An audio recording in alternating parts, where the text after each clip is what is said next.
Mkurugenzi wa utawala katika utumishi wa umma, ofisi ya Rais, utumishi, kamishna mwandamizi wa polisi Ibrahim Mahumi ametoa wito na maagizo kwa wakurugenzi watendaji wa halmashauri za wilaya kuhakikisha wanaandaa na kutenga fedha katika bajeti zao kwa ajili ya mafunzo ya makatibu tawala.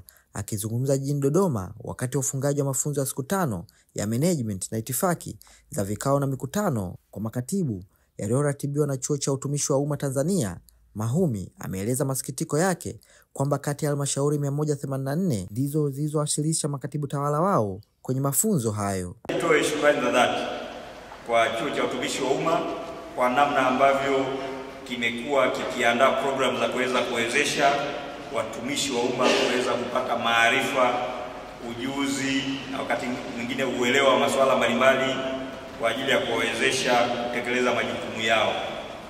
Najua leo naongelea tuko na masisi hapa, lakini kuna makundi mengine ya watumishi wa umma yalikuwa yakipata mafunzo, na haya mafunzo yamekuwa yameongeza thamani katika utendaji wa kila siku wa serikali.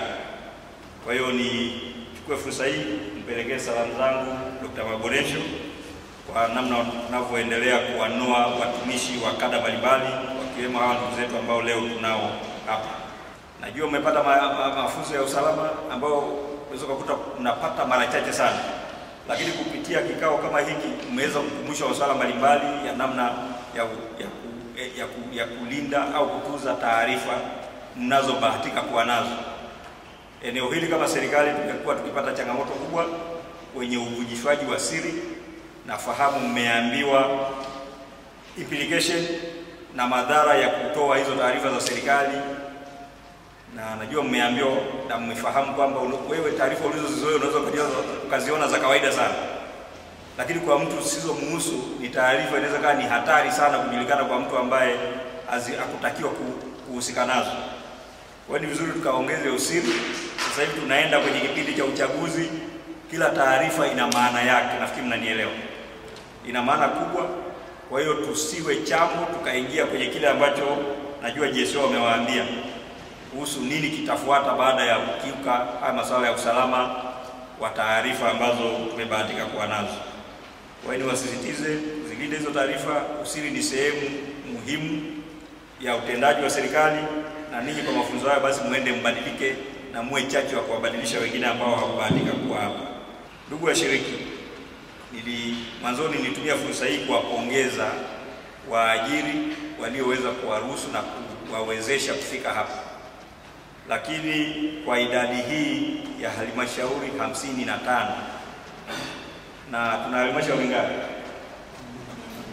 184 kama sijakosea. Kwa hiyo kama halmashauri 184 ukitoa 55, maana yake kuna halmashauri zaidi ya 130, si ndio? Au 120 na kitu hivi ambazo hazikuweza kuleta watu kwenye haya mafunzo. Nitumie fursa hii kuwakumbusha na wakati mwingine kuwaagiza wakurugenzi watendaji wa halmashauri za wilaya, kama inavyoelekezwa wakati wa maandalizi ya bajeti, wafanye maandalizi kuandaa kutenga fedha kwa ajili ya mafunzo, hasa kwenye kada yenu hii ambayo kwa kiasi kikubwa ni kama imesahaulika. Ni watu ambao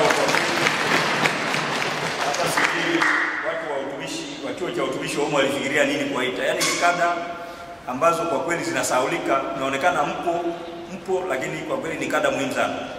Kwa hiyo nitoe wito na maelekezo kwa wakurugenzi wengine watenge, na Chuo cha Utumishi wa Umma muendelee kuandaa hizo programu, na wakati mkiandaa kabla ya kuanza kuzitekeleza mwe mnawasilisha kwa katibu mkuu utumishi, tuone walioandaa, walioweza kuwalipia watu na wale ambao hawajalipia, then tutaona jinsi ya kufanya.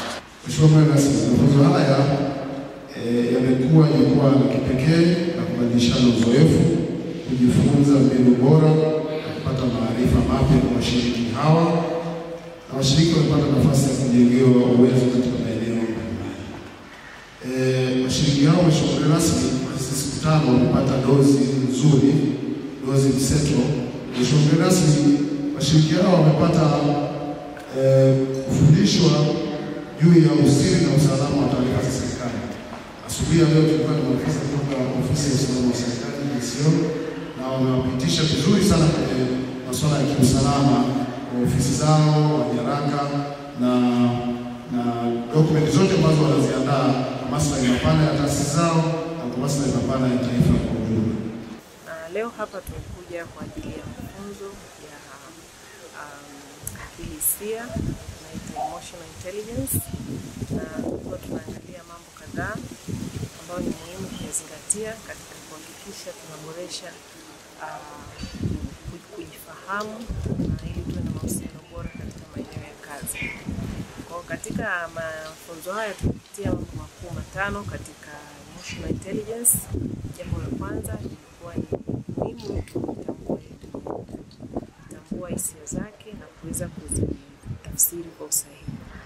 Na akiweza kuzitambua hisia na kuzitafsiri kwa usahihi, ni rahisi pia kujua namna ya kuzidhibiti. Na hivyo tumeangazia ni jinsi gani hisia inavyofunika asilimia kubwa ya maisha ya mtu hata kuliko akili ya kawaida. Na kwamba kuna wakati hisia zinapitiliza na zinaweza zikafanya mtu akafanya maamuzi ambayo yapo kinyume na utaratibu wa kawaida tu kwa sababu ya hisia. Kwa hiyo tumeangazia umuhimu wa kutambua, kujua hisia, jinsi ya kuzidhibiti. Mafunzo hayo yametajwa kama hatua muhimu katika kuinua nafasi ya makatibu tawala na kuboresha utendaji katika halmashauri za wilaya nchini. Mtazamaji na mfuatiliaji wa Washindi Media, usisahau kusubscribe, like, comment na share ili uendelee kupata taarifa zetu.